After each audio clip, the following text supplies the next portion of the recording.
up, and welcome to another Path Minutes. And this week, we are not doing the typical interview episode followed by the Friday Path Minutes. Instead, I'm doing a Path Minutes Tuesday, Wednesday, Thursday, Friday.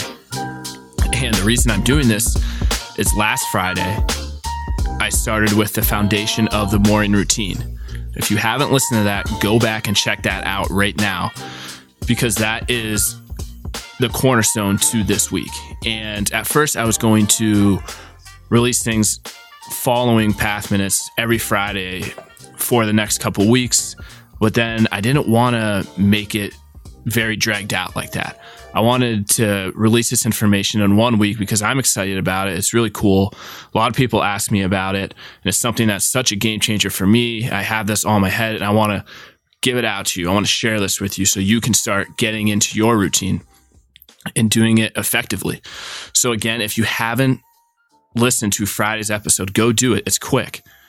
And this really is the first building block to getting to that morning routine that you want to. And the way this week will work is each episode is going to build off each other. And then by the end, you're going to have that great starting point to really get going and moving forward and getting that routine and great habit that is such a game changer for whatever you're doing in life. You don't have to be an entrepreneur. You don't have to be an athlete. Anyone who wants to take a risk or change their life for the better or be a high performer, the morning routine is key. And the first episode regarding morning routine on Friday dove into the nighttime routine. And building off that, the next step in that nighttime routine is sleep. So that's what we're going to focus on today. And sleep is one of the most important things in life in general. It is something I have heard scientists and doctors who studied it talk about, and it really is mind-blowing when you start to learn the effects that it has on you in your daily life when it comes to your mental awareness, your mental and physical strengths, and what that does every day, day in and day out. It means so much to how you're going to perform and your health, both physically and mentally. And think about it. Think of the days that you have a good night's sleep and how great those days go. You wake up fresh, you're ready to get after it, you're ready to go achieve whatever you need to that day. And then think of waking up the day when the night before you had trouble sleeping. You had a bunch on your mind. You woke up in the middle of the night for a few hours and you couldn't get back to sleep. You wake up and you're sluggish. You don't really feel like doing anything. You're not ready to go. You're not ready to get after it and start moving forward. That's why sleep is so important. And that is why that brain dump, which I hit on in that first morning routine episode, that is so crucial because that's what gets everything off your mind. Dump out everything you need for that next day on a piece of paper, and then you figure out the number one thing and number 1 through 3 things you need to do to have a successful day. So you don't have to wonder about that. You have the clarity going into that night. And obviously, every day is not going to be completely smooth. So if you go to bed at night, you did the brain dump, you figured out what you need to do the next day, and you still have something on your mind states in your personal life, for example, here's a little trick. Just journal about it. Get out a piece of paper or get on Microsoft Word, whatever it is, and just write down everything about that thing that's on your mind and get it all out. It's the same idea as the brain dump for what you need to do the next day, but this is just whatever is on your mind. Just write it all out, every fear, every possible thing that's bothering you about it, get it all out. It makes such a difference, and that's what helps you avoid waking up in the middle of the night and saying, oh shit, this is on my mind and this is going to keep me up. It's a very big skill that I had to learn the hard way because I am someone who used to worry a lot and still do, but now I proactively go after it. So it's not going to affect me in my sleep and how I perform. So definitely do that journaling if you have something on your mind that's affecting your sleep. And here's some other rules of thumb when it comes to sleep that will help you sleep well and be able to fall asleep and stay asleep. Number 1, no eating 2 hours before you go to sleep. This is something that you've probably heard a long time in your life, but it is true, and it affects your energy levels and all. There's a bunch of science behind it. I'm not going to get into that, but it makes a difference. And one of the biggest things for me, and you'll see time and time again, people who practice this as well, and that is no screens 1 hour before you go to sleep. So turn off the computer, the laptop, turn off the TV, and number one, turn off the phone. This will be the biggest game changer to you being able to fall asleep if you stop having all that, there's all the blue light and it just gets your brain going. And there's science behind that also, but just get rid of them. A trick you can do so you don't let yourself fall into the phone trap, because if you say charge your phone right next to your bed, there's no way you're going to sit there and not go on it for an hour before you go to sleep. So buy an alarm clock. I know that's sort of an outdated way of waking up every day, but truly buy an alarm clock and put your phone either on the other side of the room or even charge it outside your room so you don't have that temptation. Then there's some things you can do. Make sure your room's dark. If there's a big light outside your window, make sure you have a shade. And there's other things you can make to make sure that is a dark place to sleep, because that makes a big difference as well.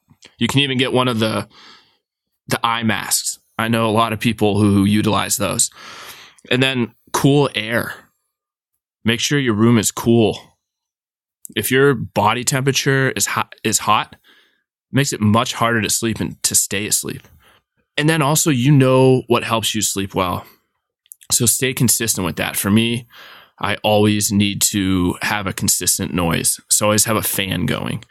And I really like it cold. So I make sure to have the room very nice and cold.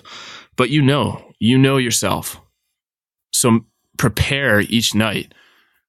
Have it already prepared going into each night so you don't have to have the high body temperature or have the noise that's going to annoy you. Be able to go in each night and just be able to go into bed and do your thing.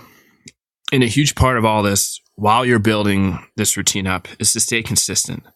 Have a set time each night that your screens are going off. For example, 9:30 p.m. each night, I am done looking at screens.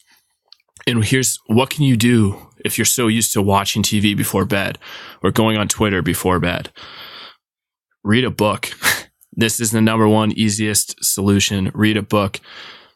Only good's going to come from reading books. And you can read a book that is business related, personal development, health related, but also sometimes just read a fun book.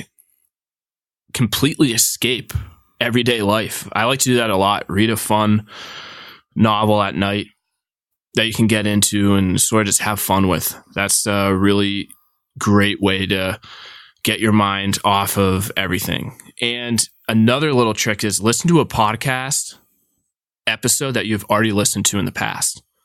This is something I experimented with, and I used to listen to some podcasts, but if it was a new episode, I'd get into it and then I'd start getting very engaged with it.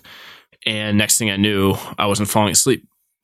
If you listen to an episode of a podcast that you've previously listened to, there's something about it. There's something to listen to, because if you're used to watching TV or something along those lines, it gives you that familiarity with that and you're used to it. But you've also already heard the episode. You know what's going to happen. You know what they're going to say. So it makes it very easy to fall asleep. So that's a little trick that I like to use sometimes. And when you are going to sleep and you're working on this morning routine, you're going to start waking up earlier. So start going to bed earlier too and correlate those. You know yourself, they'll say start 15 minutes and build on that. So 15 minutes for a week and then 15 minutes earlier the next week. Me personally, I just did it in 30-minute increments. But you know yourself. So 15, 30. If you really like to just get after it, do an hour, whatever works best for you. But 15 is the rule of thumb if you want to really ease into it. But if you go to bed 15 minutes earlier, wake up 15 minutes earlier.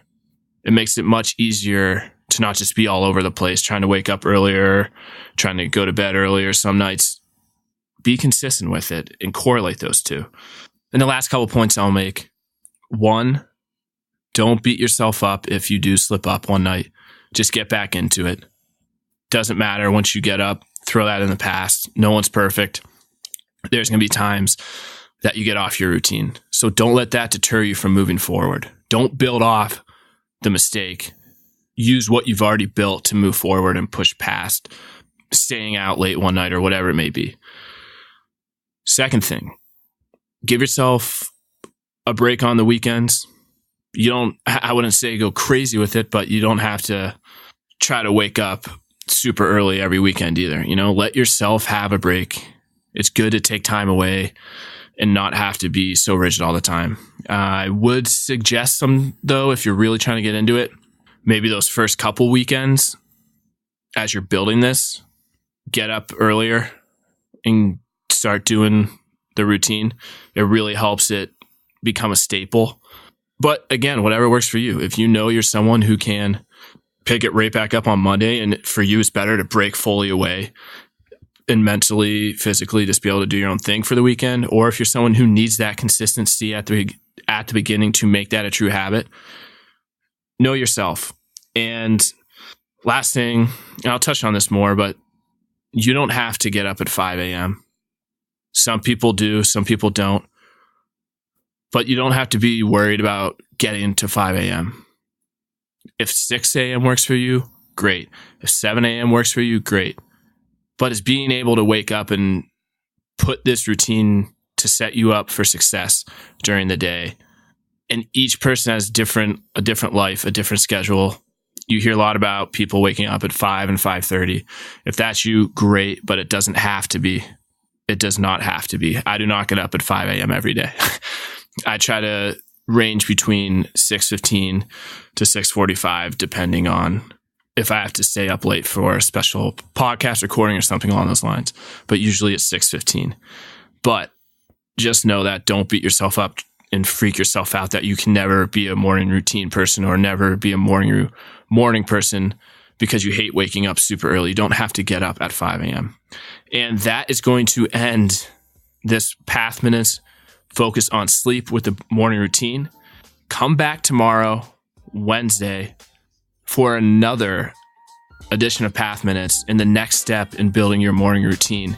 And reach out to me if you have any questions or have any comments or ideas that have to do with this in the morning routine. And if you like what I'm doing, it's Sean@ubpath.com. I'll put that in the show notes, and I will see you tomorrow.